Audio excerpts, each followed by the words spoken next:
Pleasure and an honor it is to be here tonight and to share in this special moment. I know there's been a lot of changes and a lot of things that you all have endured, and you'll have one more story now to tell to the rest of the world from now on about how your wedding day was just a little different than what you had planned. But we're glad everyone has made it. We're glad that you're here to share this, and I'm just going to ask you in the audience, if they're ever going to need anything from you, will you be there for them? Yes. Excellent. And you know that includes housing and money, right? Dad? Anyway, we're glad that you're here, that you've been a part of their lives in the past and plans for well into the future as they will continue to celebrate this as their anniversary date for the next 1,000 years. I congratulate the two of you. Now, Wayne, I have a very important question for you, sir. Who is this beautiful bride to be married to, this handsome man? Her mother and I. All right. Hugs and kisses here, please. Go ahead. Grab your magic wand here. So Morgan and Alex have chosen today to celebrate their anniversary, and they've chosen a wedding ceremony that I'm not going to stray far from because this was originally to be on the beach. They've chosen what's called the seashore ceremony. It's filled with some great analogies that we don't want to waste. So I'm going to have everybody close your eyes. I know you will by about 3 minutes into this ceremony anyway, but you're welcome to close your eyes. And right now, just imagine we are on a beach. I want you to hear that water. I want you to feel your toes in the sand. I want you to just recognize that we have that balmy breeze out there, because we're going to enter into the seashore ceremony, that we're going to talk about some things that were we out by the seashore, we would be looking and feeling and experiencing some things that I know you're going to see before you leave. So this will all make sense later on for all of you. So again, bear with us. We're going to be talking about some things in theory, but I know it's got some practical application for you as well. I know you have some signs that you've been out on the beach. Oh, yeah. So I know you recognize that as you were walking, there are different parts where the sand, you would be placing your footprints in the sand. And as you then walked a little bit further, those footprints be gone pretty quickly. Sometimes down by the water, they disappear rather quickly. Sometimes we have windstorms, sometimes we have rainstorms, and your footprints will disappear rather quickly. And you might wonder where I'm going with this. I do have a point, I promise, because you think about marriage and you think, those are things that you want to have lasting forever, but there are some things that you want to make sure that they come and go as quickly as footprints in sand. There are some things that you want to be short lasting. Those are the struggles, the challenges, and the difficulties. Nobody wants to live in those forever. But they don't go away by themselves automatically. And it's going to take the two of you facing things head on, as you've already done 1 million times, as you will now do 3 million times here on out. But it's going to take the two of you standing strong, and this group of people have already mentioned that they're going to be here for your support, and that's great. From within, from outside, use all the resources you can, so that as you face those challenges, you can make them disappear. So that as the next time they come along, you've already beaten it once, you can make those challenges and struggles go away a little bit quicker. And the next time, a little quicker. So kind of like the footprints in sand, you can make those things go away quickly. Maybe you want to think about your marriage more like footprints in concrete. You know, that rock solidness, that steadfastness, that firm foundation. Maybe when you get home, buy yourself a bag of concrete. Maybe whip that up, make a little plaque, put your footprints in it, and then place that plaque by your front door. So every day you come home and you can look at that plaque, you'll see those footprints. And you might wonder to yourself, I wonder if tonight's going to be footprints in sand night or if tonight's going to be footprints in concrete night. And no matter how it starts, you'll have figured out the ways to turn those sandy nights into those concrete nights. You know, the water, just a block away. It has its high tides and it has its low tides. This is a pretty easy analogy. I know that you're following me on this one. As you might imagine, your relationship, of course, is going to have its highs and its lows. If you remember your science, you remember that the tides, they actually change about every 6 hours? Hopefully we don't see mood swings every 6 hours here. No, okay. But I do hope that you recognize that your goal is not always to be at the highest of highs. That's pretty impractical. That's not very easy, and it'd be very unrealistic to expect that of yourselves or each other. And you don't want to be at the bottom either. But just like the water, you recognize that the best is something that's a little bit up and down to keep it from being boring, but always to try to find that place that works well for you. And you've also, as you know, if you're standing out in the water and you get hit in the back of the legs with the waves, it's that white part. But you know what? The energy is not actually there at the top.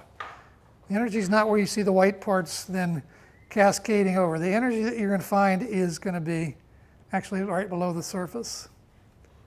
So as things kind of get a little bit rocky, get a little bit wavy, get a little bit where you're just saying, where are we? Just relax, take a breath, just reach down below the surface, and you can find the ways to turn those rough times into smoother times. I have one more analogy. Again, everybody's using their imagination, right? Okay. Was that Disney music I heard when you came in? I thought so. So we're Imagineers here, right?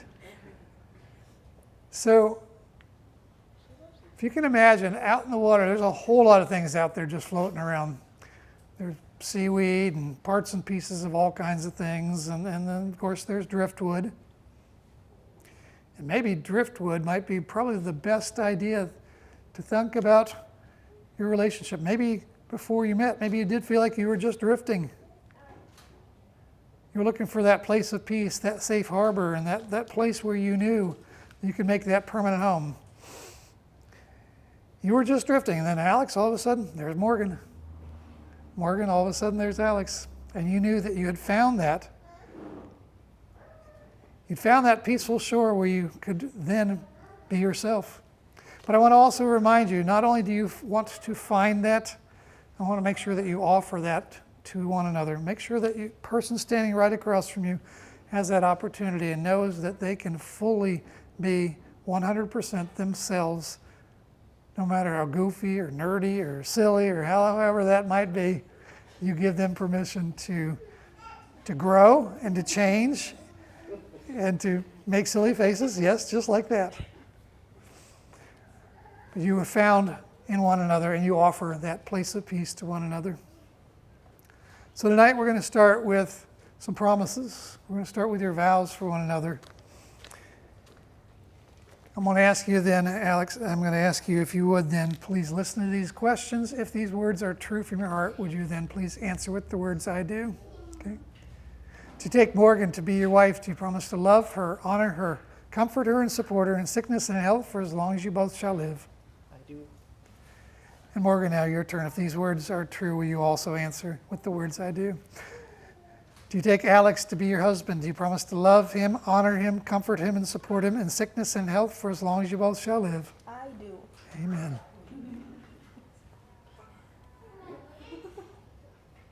So I've had the privilege of holding these rings for a little bit in my pocket. They might be a little bit warm.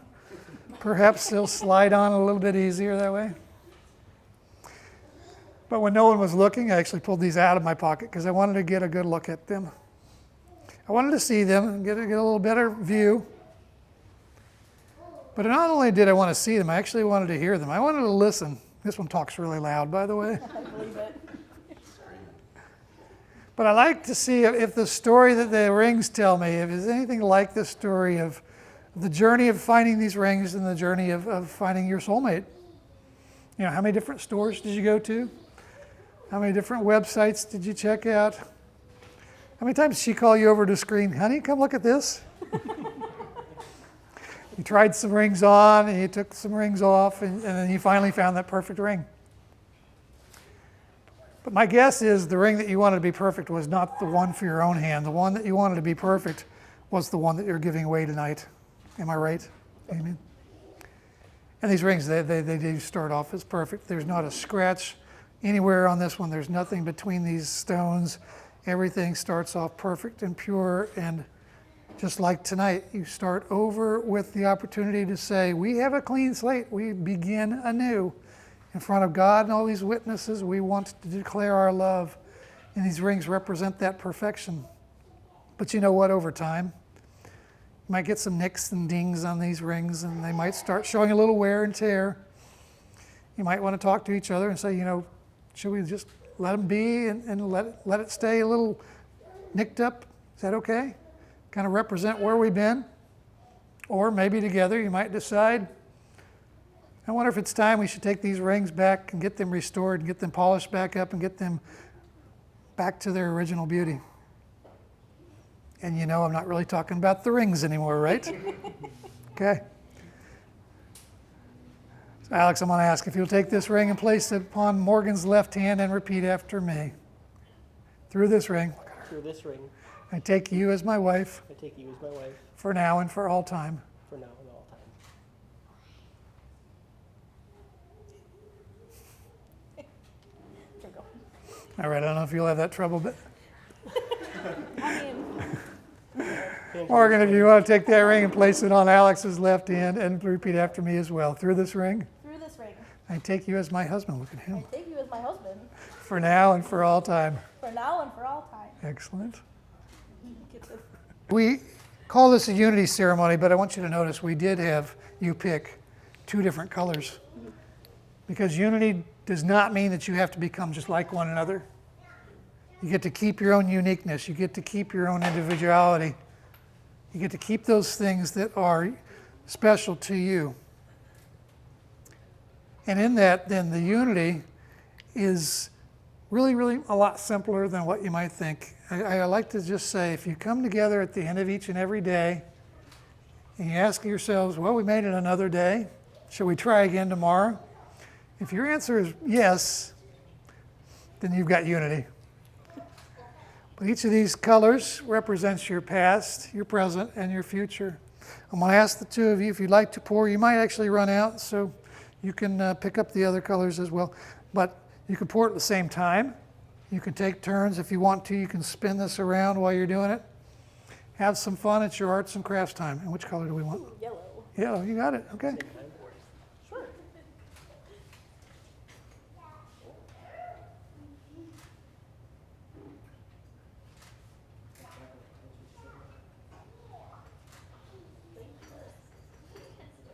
You guys can scoot up if you want to see.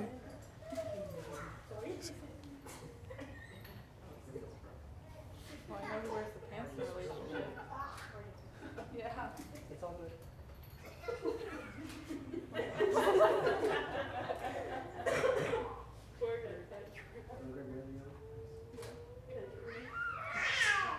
Shake it up. Oh, no. Just,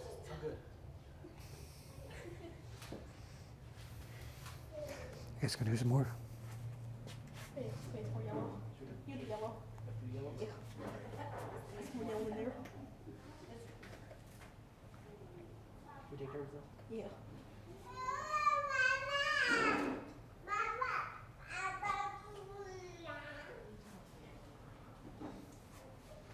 We should twist it. Take us new on that side.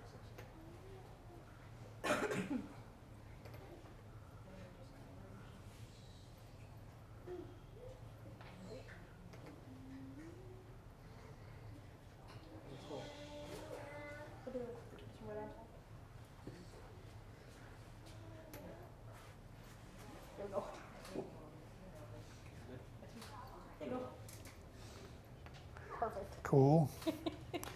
Mom, Dad, both type A personalities? Okay, all right. All right. A little bit, okay. Well.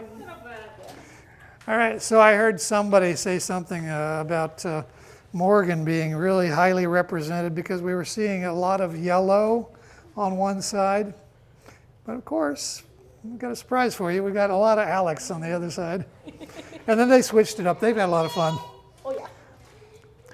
But you've made a one-of-a-kind design. But what I really like about it is that you've really poured almost exactly the same exact amount of sand. And in doing so, you are equally represented, but some ways and some days, you're going to see that there are things where you're the leader and you're the follower. There are other days when it's going to be reversed. Some days you're going to say, come on, I got this. And you know what your strengths and your weaknesses are, and that's why you come to this marriage and you say to one another that, I need you to complement me here. And that's what all these colors and all these sands represent. And it really depends on the perspective of how you look at your relationship, just like this. You probably put this up on a shelf somewhere. I urge you, spin it around someday, see if he notices. But just to see that and remind yourselves of looking at this through a different perspective. And look at all the ways that these layers are touching, all the different ways. There are places where you're in the back, you're in the front, you're on the top, on the bottom, and all the ways in which from now on, just the symbolism of this is that you two are combined into one container and you're touching. Everything you do, all the decisions, all the choices, everything that you do is going to be with each other in mind. Even if you're not together, you're together. There's one final question. Do you think you could take your sand and your sand alone and put it back in its own container by itself? No. Good answer. Yeah, I thought about it. I could sit there and... Yeah. It's really type A personality. Okay. Oh, yeah. But in the same way, you both did agree that that would probably be impossible in this lifetime. And so let nothing or no one try to separate the two of you. Promise me that. And promise me you'll keep this away from cats and soccer balls. Hey, kids. Okay. Alex and Morgan, tonight, you've shared in some special words. They weren't my words that were special by any means. And it wasn't even so much the words that I heard coming through your lips that I really saw the language as loud and clear as the way that your eyes, your smiles, the way that you're holding hands here. He's caressing with his thumbs, and Morgan's got a bit of a death grip going on. That tells me that you can wait no longer. So it's by the power vested in me by the state of Florida, I now pronounce you as husband and wife. You may kiss your bride. Making her flowers back. Ladies and gentlemen, please stand. Let's give it up for Morgan and Alex. One more time.